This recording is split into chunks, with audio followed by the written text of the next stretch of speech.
Nesse vídeo trataremos da síndrome da alienação parental. Então, os conflitos familiares e os casos de violência contra crianças e adolescentes crescem a passos largos, tomando outras proporções, como no caso da violência psicológica da alienação parental.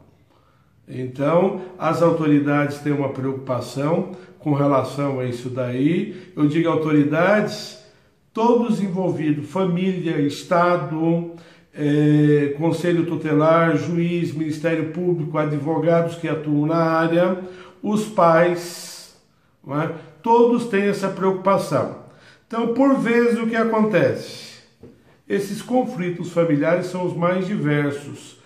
Às vezes com agressões físicas, às vezes com agressões psicológicas. E as agressões psicológicas da alienação parental, elas são precisas, são direcionadas ao outro cônjuge, certo? Então, isso é por demais interessante, porque a alienação parental, ela apresenta-se como um falseamento da realidade. E esse falseamento é chamado de síndrome, certo? Então, o falseamento é chamado de síndrome. Há uma programação do alienador para estruturar a mente do filho ou da criança ou adolescente. Então, esse convívio com os pais acaba gerando essa ideia aí de querer estruturar. Então, é uma programação, na verdade, deplorável da estrutura de pensamentos e ideias dos filhos.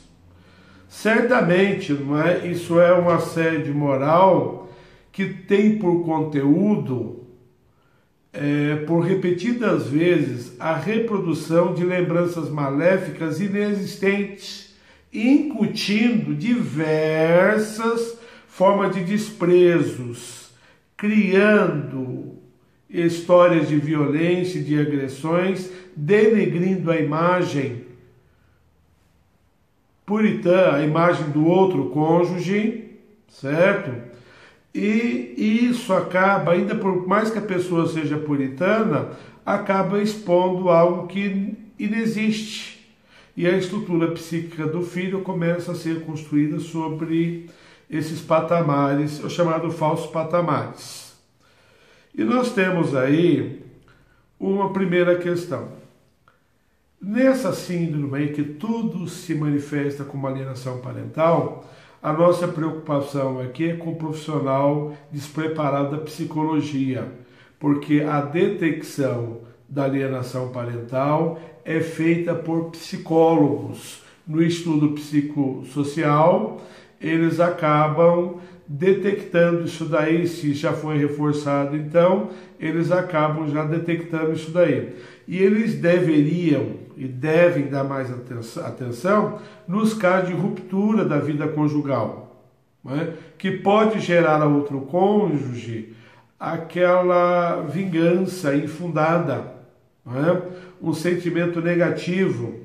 Então, ele pode se sentir abandonado, rejeitado, traído, dando aso, dando lugar à vingança, com o desencadeamento de um processo de destruição, de desmoralização, de descrédito do ex-cônjuge para os filhos. E na maioria das vezes, tal construção maléfica visa o afastamento do genitor de seus filhos, ou mesmo a criação de empecilho de visitação, ambos firmados como manobras alienadoras. Ele tem um objetivo e o outro busca cruzar aquele objetivo lá.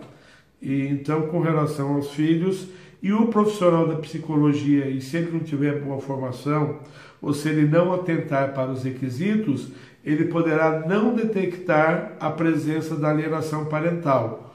ou detectar a presença da alienação parental quando ela inexiste. Isso já aconteceu. Tem um caso que a mãe falseou a verdade para o pai, e aí o pai acabou provando na justiça que aquilo não era verdade, certo? E foi considerado pelo tribunal alienação parental, foi provado que não era alienação parental, certo? Pois visava impedir ou obstaculizar ou destruir os vínculos paterno-filiais com a filha. Então veja bem, a síndrome já é mentira. Se o profissional da psicologia age mal, ele pode confirmar um caso em que não há alienação parental ou confirmar um caso que não seja alienação parental, primeiro caso. Em segundo caso, ele pode fazer o quê? Um caso que seja alienação parental, ele desconsiderar, porque ele é o profissional que vai dar embasamento para o juiz. Então, o juiz pode errar feio com isso daí. O erro do juiz. As agruras do juiz em confiar na perícia. Certo? E precisa de confiar nesse profissional. Então, essa confiança no profissional acaba gerando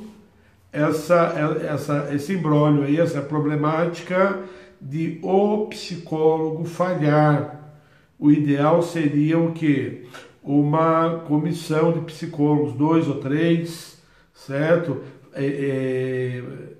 Elaborarem esse laudo aí nos casos mais complexos, certo?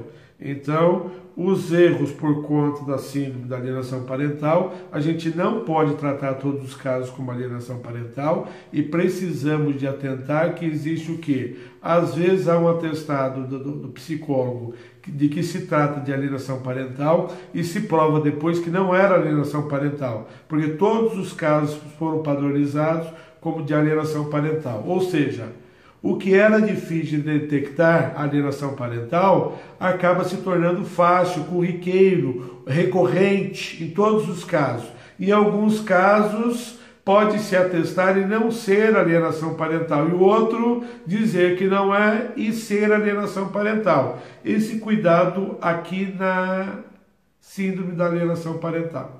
Porque em linhas simplistas, a síndrome da alienação parental consiste numa série desordenada de atos direcionados para a campanha de descrédito do alienado pelo alienador, praticados pelo guardião, esse alienador, ou o guardião, ou uma pessoa junto com o guardião, não é? Ou que o guardião seja o mentor, incutindo falsas memórias dos filhos e, com isso, induzindo os filhos a odiar ou rejeitar o outro genitor.